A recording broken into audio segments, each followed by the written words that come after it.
Viraj knowledge કોર્નરમાં આપનું હાર્દિક સ્વાગત છે। આજના વિડીયોમાં આપણે જોશું કે ગુજરાત સરકાર દ્વારા કર્મચારી અને પેન્શનરને મોંઘવારી ભથ્થામાં 2% વધારો જાહેર કરવામાં આવ્યો છે, તેની વિગતે ચર્ચા કરીશું। તો મારો વિડીયો લાઇક અને શેર પણ કરશો, તેમજ ચેનલને સબસ્ક્રાઈબ કરવાનું ભૂલતા નહીં। તેમજ મારો વિડીયો છે પૂરેપૂરો જોશો, જેથી આપણને વધારેમાં વધારે માહિતી મળી શકે। તો મિત્રો, માન્ય મુખ્યમંત્રી શ્રી ભૂપેન્દ્રભાઈ પટેલના અધ્યક્ષસ્થાને કેબિનેટ મીટિંગ મળી હતી।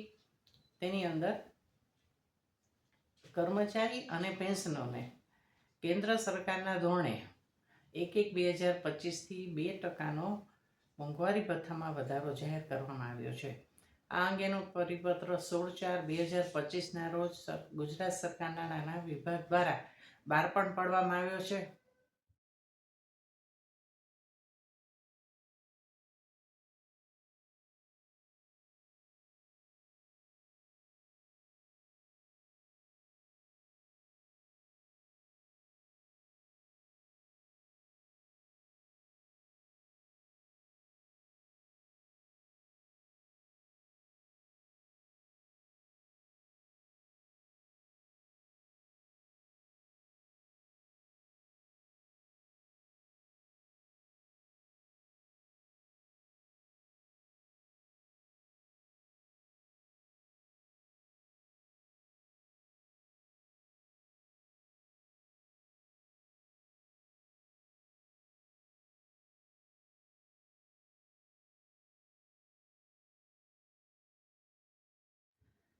આ પરિપત્ર આપ આ વિડીયોમાં જોઈ શકશો, મેં પરિપત્ર પણ મૂક્યો છે। હવે કેન્દ્ર સરકારના કર્મચારી અને પેન્શનરોને અત્યાર સુધીમાં જે મોંઘવારી ભથ્થું 53% મળતું હતું, તેમાં 2% વધારો કરી અને 55% કર્યું છે। તેવી જ રીતે ગુજરાત સરકારે પણ અગાઉ કેન્દ્રના ધોરણે જે આપણને 53% મોંઘવારી ભથ્થું મળતું હતું, તેમાં 2%નો વધારો કરી અને 55% કર્યું છે। હવે આ લાભ છે 7મા પગાર પંચમાં જે કર્મચારી અને પેન્શનર જેને 7મા પગાર પંચનો લાભ મળ્યો છે, તેવા પંચાયતના કર્મચારીઓ, સરકારના કર્મચારીઓ, પ્રાથમિક શાળાના શિક્ષકો, માધ્યમિક શાળાના શિક્ષકો, ઉચ્ચતર માધ્યમિક શાળાના શૈક્ષણિક અને બિન શૈક્ષણિક કર્મચારીઓ, સરકારી અનુદાન મેળવતી સંસ્થા અથવા તો શાળાઓ, તેના કર્મચારી અને સરકાર દ્વારા જેમને 7મું પગાર પંચ મંજૂર કરવામાં આવ્યું છે, તે તમામ કર્મચારી અને પેન્શનરોને આ પરિપત્રથી 2%નો મોંઘવારી ભથ્થાનો લાભ મળશે। તો સરકારના નાણાં વિભાગ દ્વારા આ પરિપત્ર બહાર પાડવામાં આવી દીધો છે અને આ લાભ છે 1/1/2025ના રોજ। તમને બધાને ખબર છે કે સરકાર વર્ષમાં 2 વખત જાન્યુઆરી અને જુલાઈમાં મોંઘવારી ભથ્થામાં વધારો કરે છે, જેથી કર્મચારી છે તેમને મોંઘવારીને પહોંચી વળવા માટે, એનું જીવન ધોરણ સુધારવા માટે જે પૈસા છે એ પૂરતા થાય અને કર્મચારી છે એને રાહત રહે મોંઘવારીમાં। તેમજ સરકાર ફુગાવાના દરને પણ કંટ્રોલ કરવા માટે પણ વખતો વખત મોંઘવારીમાં વધારો કરે છે। તો 1/1/2025ના રોજ આ 2%નો મોંઘવારી ભથ્થામાં વધારો કર્યો છે અને તે કર્મચારીને એપ્રિલ મહિનાના પગારમાં અને પેન્શનરોને એપ્રિલ મહિનાના પેન્શનમાં, એટલે પેઇડ ઇન મે મહિનામાં, મે 2025માં 3 મહિનાનો રોકડમાં વધારો આપવામાં આવશે।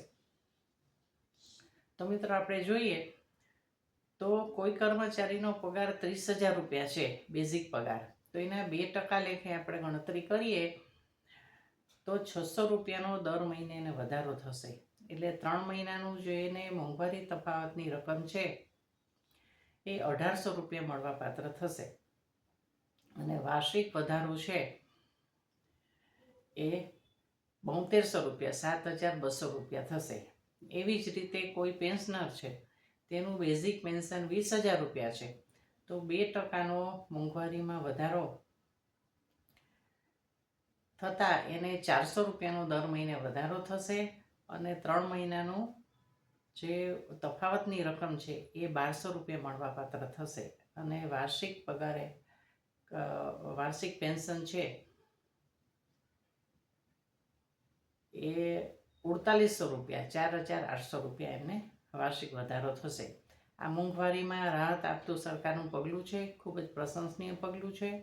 અને આ સરકારની ડબલ એન્જિન સરકાર છે, જે કેન્દ્ર સરકારને પગલે પગલે ચાલે છે, તેનો નિર્ણય છે. તેથી કર્મચારીઓ અને પેન્શનરો ખૂબ જ ખુશ છે.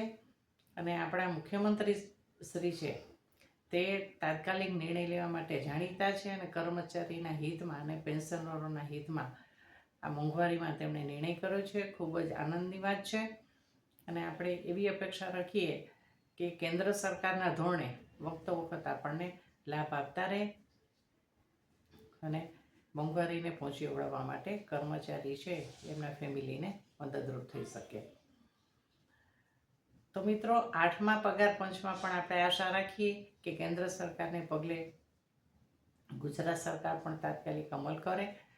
અને જાણવા મળ્યું છે કે 8મા પગાર પંચની કમિટી છે ટૂંક સમયમાં રચાઈ જશે, રચના થઈ જશે. અને એવું પણ સંભળાયું છે કે બેઝિક પગારમાં મોંઘવારી ઉમેરીને, એટલે અત્યારે 55% મોંઘવારી છે એ બેઝિક પગારમાં ઉમેરી અને પછી ફિટમેન ફેક્ટર લાગુ કરવામાં આવે તો કર્મચારીને ઘણો બધો પગારમાં ફાયદો થશે, પેન્શનરને પણ ઘણો ફાયદો થશે.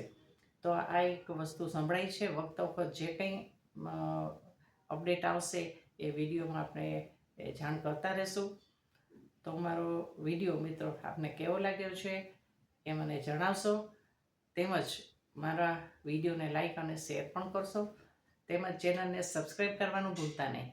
તો ચાલો મિત્રો, આજનો વિડીયો હું મારું પૂરું કરું છું અને ફરીથી મળશું નવા વિડીયો દ્વારા. ત્યાં સુધી બધાને આવજો.